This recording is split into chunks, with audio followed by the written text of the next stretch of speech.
Umabot sa 77 warehouse o bodega ng National Food Authority ang kinandado matapos ang suspension order ng Office of the Ombudsman sa 139 na opisyal at empleyado ng ahensya kaugnay sa pagbebenta nitong National Food Authority rice na ibinibenta naman sa mababang presyo nang hindi dumaan sa tamang proseso. Ayon nga sa Department of Agriculture spokesperson na si Assistant Secretary Arnel de Mesa, ito ay bunsod ng pagkakasuspinde ng mga warehouse supervisor na namamahala sa naturang mga kinandadong bodega. Subalit ipinag-utos naman aniya ni Agriculture Secretary Francisco Tio Laurel Jr. na sa bagong talagang National Food Authority Officer in Charge na si Piolito Santos. Itong pagtalaga naman ng mga papalit sa mga nabakanting posisyon habang suspendido ng 6 na buwan itong sangkot na opisyal ng National Food Authority. Kaugnay yan, pakinggan natin ang naging bahagi ng pahayag ni Department of Agriculture Assistant Secretary Arnel de Mesa. Sa dami ng warehouses, about 97 yung napadlock dahil alam natin yung mga bodigero ay sila yung nagmamayari sila yung namamahala noong bodega. So dahil suspended sila, kailangan nilang ipadlock. Pero ngayon ay nag-utos na rin si Secretary Chu Laurel na kay Mr. Piolito Santos, yung bago natin na officer in charge, na siguraduhin na merong sasalo sa mga or merong replacements dito sa ating mga nasuspending bodigero para masigurado natin na magiging patuloy yung operasyon at yung maging patuloy din yung pamimili ng mga palay dahil nga ngayon ay panahon na ng anihan at magpipik ito April-May. Kaugnay niyan, iniulat naman ng Department of Agriculture official na natukoy na at napangalanan na ng National Food Authority itong mga papalit sa mga suspendidong opisyal at nag-issue na rin ng mga kaukulang direktiba itong si Secretary Laurel Jr. para matiyaka itong patuloy na operasyon ng National Food Authority. Ipinaliwanag naman ni Department of Agriculture Assistant Secretary Arnel de Mesa na mayroong ilang mga protocol itong kailangang sundin bago muling buksan itong mga kinandadong mga bodega. Isa na dito ay kailangan muna na magsagawa ng inventaryo sa mga nakaimbak na bigas sa National Food Authority Warehouse kasama ang opisyal ng Commission on Audit para masiguro itong pananagutan ng dati at papalit na bodegero na walang mawawala sa kasalukuyang stocks ng kanilang bigas. Samantala, pinag-utos na rin ni Secretary Laurel kay National Food Authority Officer in Charge Santos na ihanda itong lahat ng mga kailangang dokumento para imbestigahan nga itong kontrobersyal na pagbebenta ng rice buffer stocks. Ito ay para masiguro na available itong lahat ng kailangan para sa pagsisiyasat na ginagawa naman ng Ombudsman at ng Internal Audit Service ng ahensya at ng independent panel. Matatandaan ay pinag-utos ng Ombudsman ang 6 na buwang suspensyon laban niyan sa 139 na opisyal na empleyado ng National Food Authority, kabilang na si National Food Authority Chief Roderico Bioco dahil yan sa pagkakasangkot umano ng mga ito sa pagbebenta ng rice buffer stock. Ang buffer stock kasi ng bansa ay nakareserbang ipamigay sakaling may emerhensya, kagaya na lamang ng kakapusan ng supply ng bigas maging na mga pagtugon sa mga nangyayaring kalamidad. Subalit nanindigan naman ng National Food Authority Chief na walang irregularity sa ahensya sa pag-dispose ng mga rice stocks ng pamahalaan at nasunod umano ang mga umiiral na panuntunan at regulasyon ng National Food Authority. Ipiniliwanag din ni Bioco na ang pagbebenta ng rice stocks ay ginawa para matiyak na maayos na ma-dispose itong mga bigas bago tuluyang masira at hindi na mapakinabangan pa para sa human consumption. Samantala, tiniyak naman ng National Food Authority na hindi nagbabago itong kanilang operasyon kahit na may kinakaharap silang anomalya. May kaugnayan ito sa pagkakasuspindi nga ng nasa 139 na tauhan ng National Food Authority dahil yan sa irregularidad ng pagbili naman ng 75,000 na bags ng bigas. Sinabi naman ni National Food Authority Officer in Charge Piolito Santos na hindi magbabago itong kanilang mandato sa pagtitiyak na mayroong buffer stock ng bigas ang ating bansa. Target nila makabili nga ng nasa 475,000 metric tons ng mga bigas ngayong buwan at hanggang sa buwan niya ng Mayo.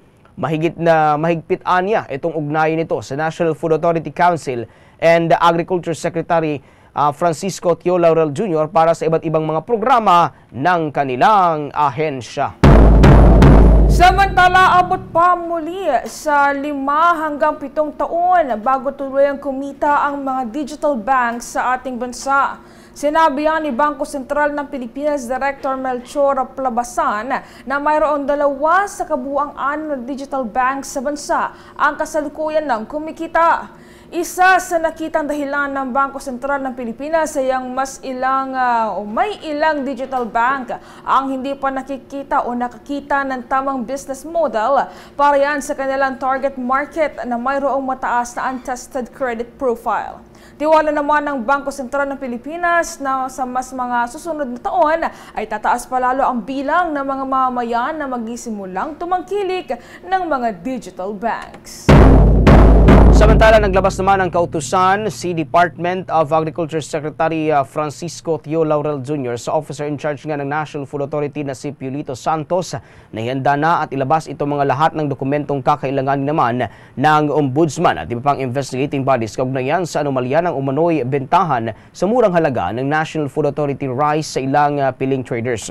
Ayon kay Department of Agriculture Assistant Secretary Arnel de Mesa, layunin itong mapadali at maging mabilis na itong investigasyon at upang makapagtrabaho ng maayos itong National Food Authority sa ilalim yan ng mga bagong opisyal. Sinabi pa ni De Mesa, ipinag-utos na rin ni Pangulong Ferdinand Marcos Jr. kay Department of Agriculture Secretary Francisco Tio Laurel Jr. na siguruhing magpapatuloy itong serbisyo ng National Food Authority lalo na ngayong panahon na ng anihan at kailangang bumili ng bigas ang National Food Authority sa mga magsasaka para yan sa buffer stock ng bansa.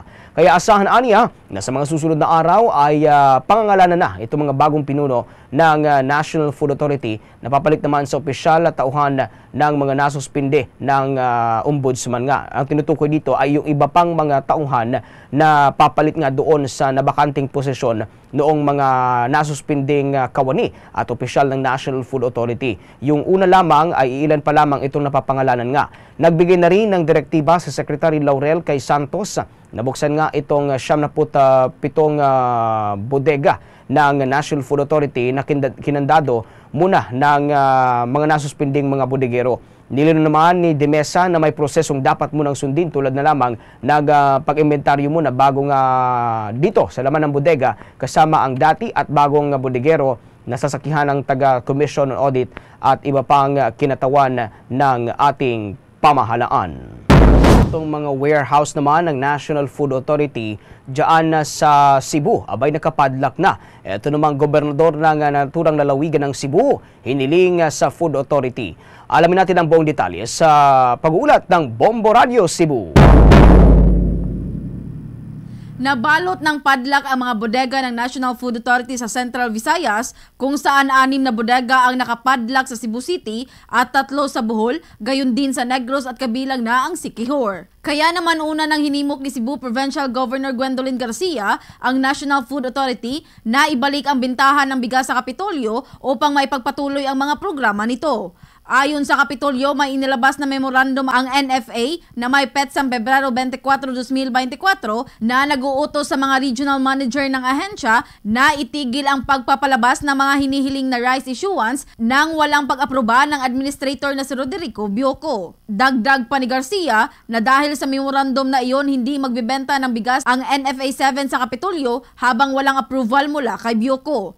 Ipinaliwanag din ito na apektado ang mga programang ipinapatubad ng Kapitolyo gaya ng school feeding, sugbo merkado barato kung saan binibili ng Kapitolyo ang NFA rice sa ahensya sa halagang 25 pesos kada kilo at ibinebenta ito sa mga Cebuano sa halagang 20 pesos kada kilo at ang bugasan sa kababayinan kung saan magbibigay ang probinsya ng 10 kilong sako ng bigas sa lahat ng grupo ng kababaihan sa lalawigan at maibenta nila ito sa halagang 27 pesos kada kilo. Matapos malaman ang memorandum na iyon, formal na sumulat si Garcia kay Bioco para hilingin na ibalik ang bentahan ng NFA rice sa Cebu upang maipagpatuloy ng Kapitolyo ang mga programa nito. Ngunit hindi nagbigay ng tamang tugon o sagot si Bioco sa kahilingan ng gobernadora. Starting from the Director General, Administrator si Bioco RD, and we know very well that most of the rice para Sugbo merkadong barato, where we will finally be able, at least here in Cebu, to fulfill the commitment of the President. Campaign promise, rice will be made available